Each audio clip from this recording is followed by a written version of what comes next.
Hello and welcome to today's video with a message. Before I did a video about physical intimacy and if you grew up with a lot of emotional neglect or abuse and trauma, then it might be that physical touch is very overwhelming for you. It's overwhelming for your body, for your nervous system. So instead of being able to receiving it, you're shutting down. So, and you reject it. It's just a survival system. And I also said, like, if you're with someone who rejects you in physical intimacy or physical touch, you don't have to, necessarily take it personally. It might be about that person's traumas and how the person is actually overwhelmed and feel invaded by touch. So that's why they're shutting down. So it's a survival mechanism, it's a survival system, and it's a way to understand, like, also if you have been like in a longer relationship and both of you are shutting down after a while, it's a way to understand what's happening. Because when you are in love or like a first encounter, it's not your true self. Then you are sort of taken by these chemicals and whatever there is that's happening when you are in love or when you're encountering someone new. So it's not who you really are. You're like, idolizing, and you're flowing around. And so if you're very open in the beginning, it doesn't mean that you are open as a person and that you have no problems with physical intimacy. It's just that you're taken away by the situation. But what happens when you get to know someone, someone is actually getting close to you and getting to know you, then your past programming, your attachment system is going to remind you of where you are coming from, where your traumas are, what you are bound to, and basically who you are.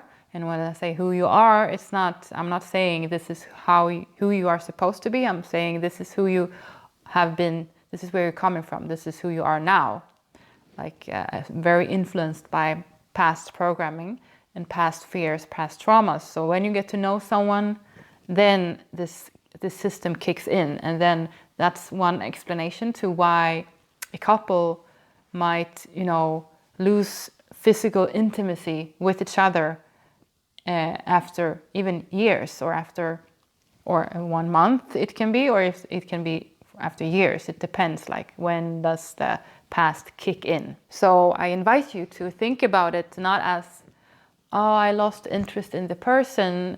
It doesn't have to be like that. It can be that the attachment system, the past programming is kicking in, and suddenly you don't want the other person close, and you prefer to be shut down, or you prefer to be alone, and touch doesn't feel natural, and it might even feel disgusting or aversive, and you get frustrated and whatever. And I want to invite you to think about, how does this connect to the past, to what I grew up with? How was physical touch in my family? Like, was it something natural? Was it with love, or was it invading, or was it no physical touch? Everything matters to how your relationship is to physical touch as an adult. So when there is rejection, or when there is distance, when there is, when you've been with someone and, suddenly you're separating more and more in every way, like your soul, but also physically, it doesn't have to be because it's the wrong person. It might be that your reprogram, that your past traumas is kicking in and is shutting you down. And it might be that, and also simultaneously it might be that you are with the wrong person, because maybe you chose a person that is part of your past attachment system, that fits very well to your karmic patterns, that fits very well to this past, how you are programmed, that wasn't healthy for you. So it might be that you chose a person who's not good for you or your development, and it might also be that your body is shutting down, because that's what it do. It might be both, and it might be you chose a person who is part of your karmic journey, like who is similar to your parents, say, or the program you came from, but can actually maybe develop with you. There is also potential of that you're growing together.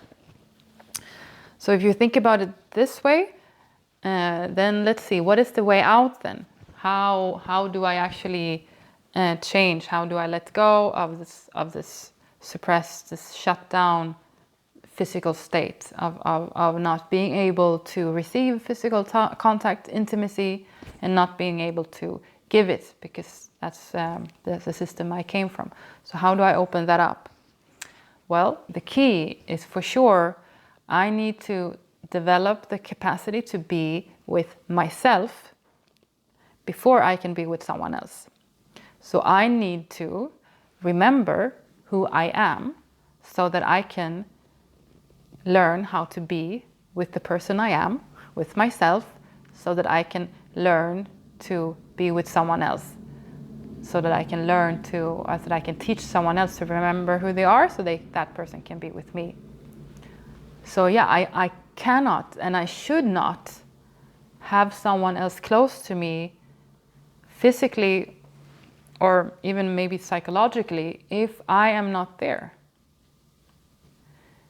If I am not there, if it's just a ghost, if I'm just a product of programs and past programs, and the one I am is rejected since many years, if I am not there, if I'm not home in myself, I'm lost, I'm somewhere else and I'm just playing a role, then of course my body also is shutting down, like contact from someone else. So the key, if you want to open up and be able to be intimate with someone you like, or with yourself, if you want to be intimate with yourself, first you need to find yourself. First you need to remember who you are. You need to call yourself back home. If you're lost, you need to come back home, and you need to, as I said in another video, leave the old attachment system. You need to leave so that you can come in. You need to detox yourself from that past so that you can come in, right? And so when you are there, then it will be more safe to be with someone else. And if you want to do this journey that I'm talking about with someone, like in a relationship, in a couple, then the way there is really to take everything very slow.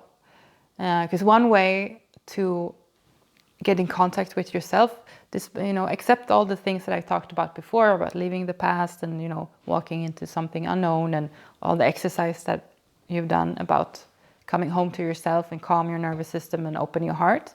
Accept all that. Breathing is something that has the potential to bringing you home. To breathe. It's not alone in itself, it doesn't bring you home, but with everything else that I said, breathing, it has the capacity to remind you of who you are. Because breathing is something so basic. When we are born, the first thing we hopefully do is to take a breath. And we can always come back to our breath to remember who we are, to ground ourselves, to center ourselves, to be with ourselves. So with the breathing, you have the chance to come back home, to center yourself, to know who you are, to feel who you are, to be present in yourself.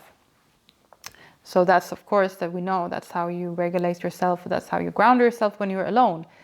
But if you do it then with someone else that you want to be intimate with, then it can become even more powerful, and you create this safe space where then physical touch and intimacy can be possible, and also where physical touch and intimacy suddenly becomes something more profound than just touch.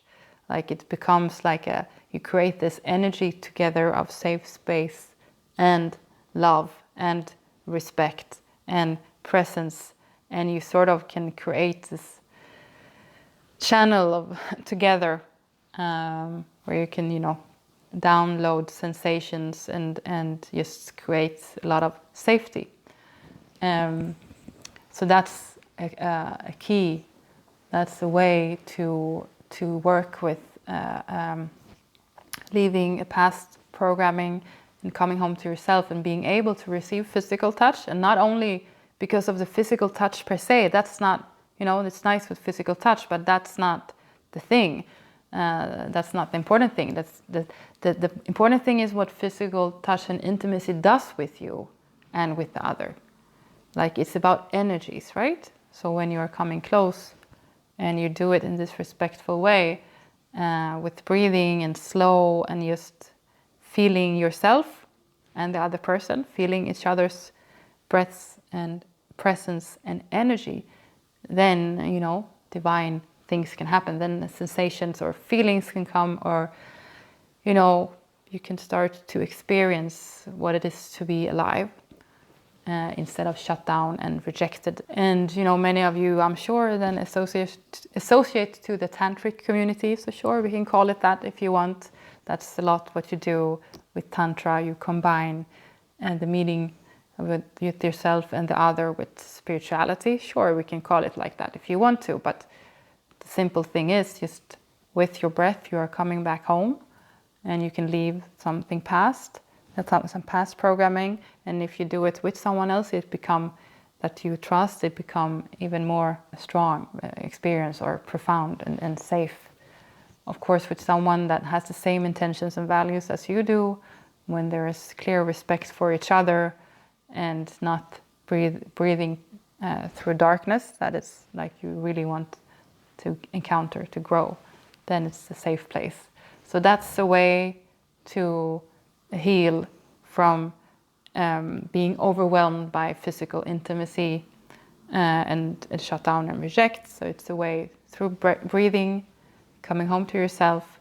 When you are there, it's more safe to take in someone else's touch without feeling overwhelmed, invaded, or feeling darkness.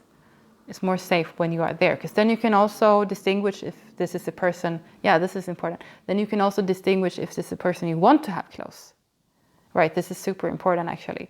When you are home in yourself, you can feel if this is someone I want to breathe with, or if this is someone I don't want to have close.